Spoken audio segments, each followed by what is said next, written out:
Hey guys, today we are going to read Civics Class 10th Chapter 1 Power Sharing. Overview. With this chapter, we resume the tour of democracy that we started last year. We noted last year that in a democracy, all power does not rest with any one organ of the government. An intelligent sharing of power among legislature, executive, and judiciary is very important to design the democracy. In this and the next two chapters, we carry this idea of power sharing forward. We start with two stories from Belgium and Sri Lanka. Both these stories are about how democracies handle demands for power sharing. The stories yield some general conclusions about the need of power sharing in democracy. This allows us to discuss various forms of power sharing that will be taken up in the following two chapters. Belgium and Sri Lanka. Belgium is a small country in Europe, smaller in area than the state of Haryana. It has borders with France, the Netherlands, Germany, and Luxembourg.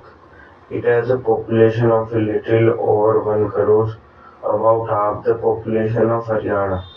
The ethnic composition of this small country is very complex. Of the country's total population, 59% lives in the Flemish region and speaks Dutch language. Another 40% people live in the Wallonia region and speak French. Remaining 1% of the Belgians speak German. In the capital city of Brussels, 80% of people speak French, French while 20% are Dutch speaking. The minority French-speaking community was relatively rich and powerful. This was resented by the Dutch-speaking community, who got the benefit of economic development and education much later. This led to tensions between the Dutch-speaking and French-speaking communities during the 1950s and 1960s. The tension between the two communities was more acute in Brussels. Brussels presented a special problem. The Dutch-speaking people constituted a majority in the country, but a minority in the capital. Let us compare this to the situation in another country. Sri Lanka is an island nation just a few kilometers off the southern coast of Tamil Nadu.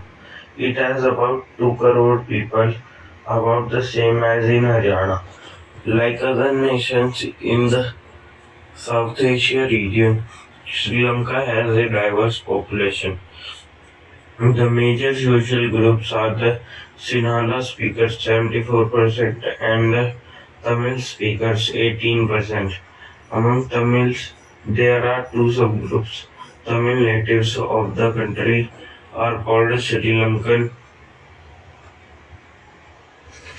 Tamils 13%, the rest whose forefathers came from India as plantation workers during colonial period are called Indian Tamils.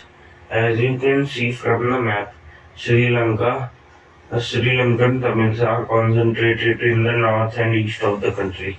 Most of the Sinhala speaking people are Buddhists, while most of the Tamils are Hindus or Muslims. There are about 7% Christians, who are both Tamil and Sinhala. Just imagine what could happen in situations like this. Belgium, the Dutch community, could take advantage of its numeric majority and force its will on the French and German speaking population. This would push the conflict among communities further. This could lead to a very messy partition of the country. Both the sides would claim control over Brussels in Sri Lanka. The Sinhala community enjoyed an even bigger majority and could impose its will on the entire country. Now let us look at what happened in both these countries. Majoritarianism in Sri Lanka. Sri Lanka emerged as an independent country in 1958. The leaders of the Sinhala community sought to secure dominance over government by virtue of their majority.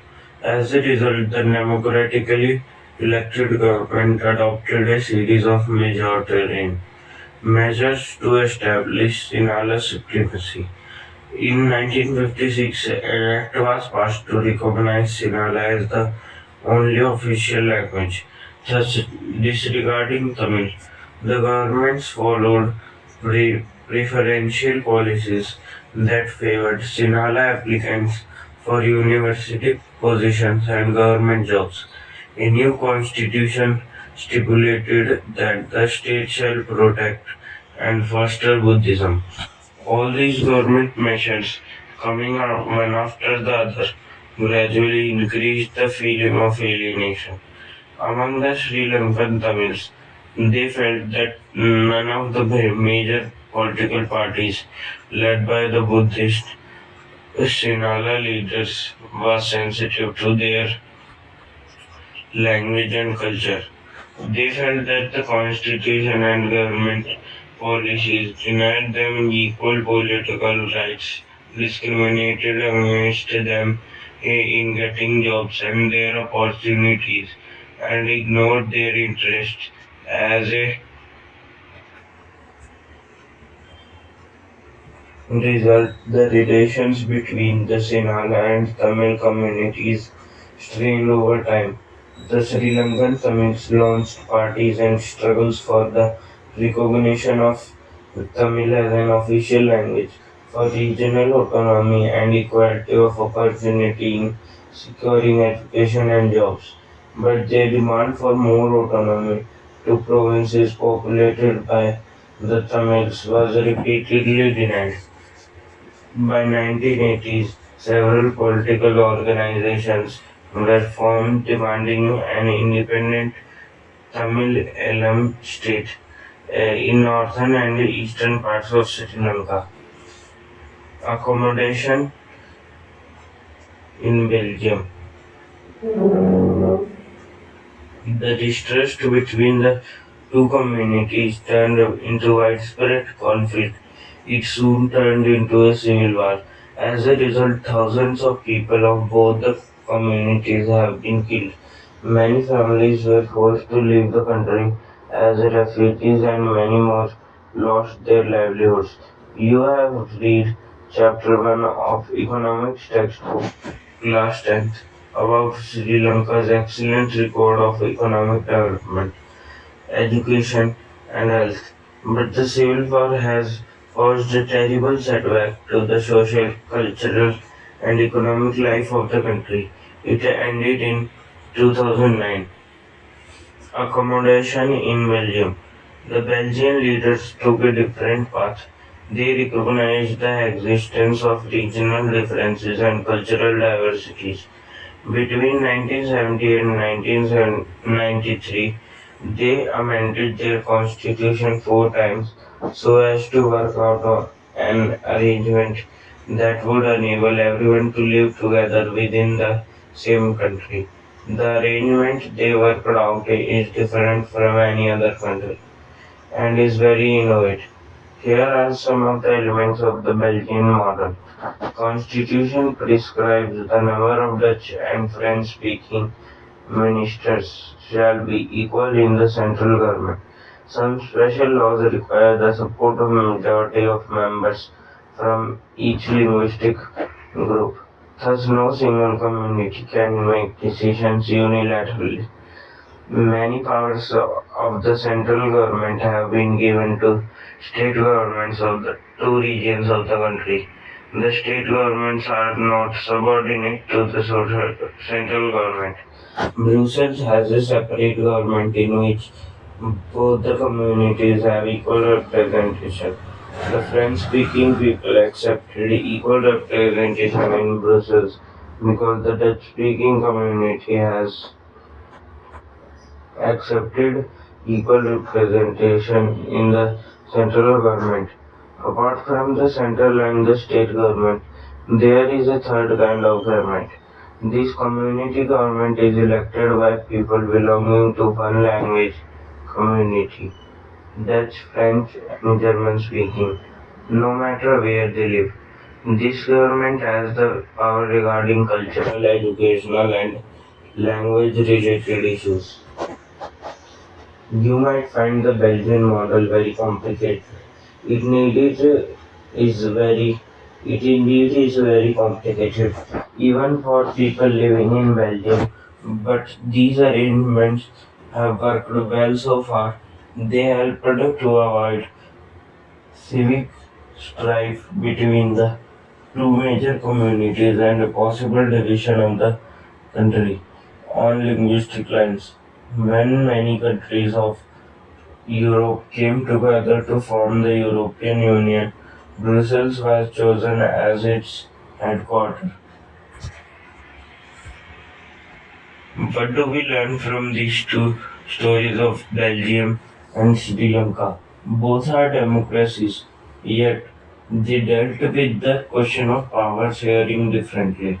In Belgium, the leaders have realized that the unity of the country is possible only by respecting the feelings and interests of different communities and regions. Such a realization resulted in mutually acceptable arrangements for sharing power. Sri Lanka shows us a contrasting example. It shows us that if a majority community wants to force its dominance over others and refuses to share power, it can undermine the unity of the country. Here is a cartoon which shows the problems of running the Germany's grand coalition government that includes the two major parties of the country, namely the Christian Democratic Union and the Social Democratic Party. The two parties are historically rivals to each other. They had to form a coalition government because neither of them got clear majority of seats on their own in the 2005 elections. They take divergent positions on several policy matters, but still jointly run the government.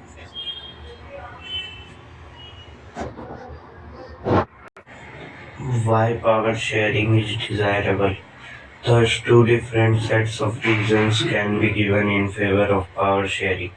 Firstly, power sharing is good because it helps to reduce the possibility of conflict between social groups. Since social conflict often leads to violence and political instability, power sharing is a good way to ensure the stability of a political order.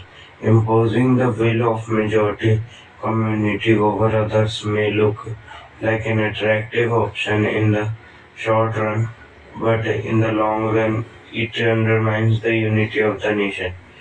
Tyranny is of the majority is not just oppressive for the minority. It often brings ruin to the majority as well. There is second deeper reason why power sharing is good for democracies. Power sharing is where the spirit of democracy.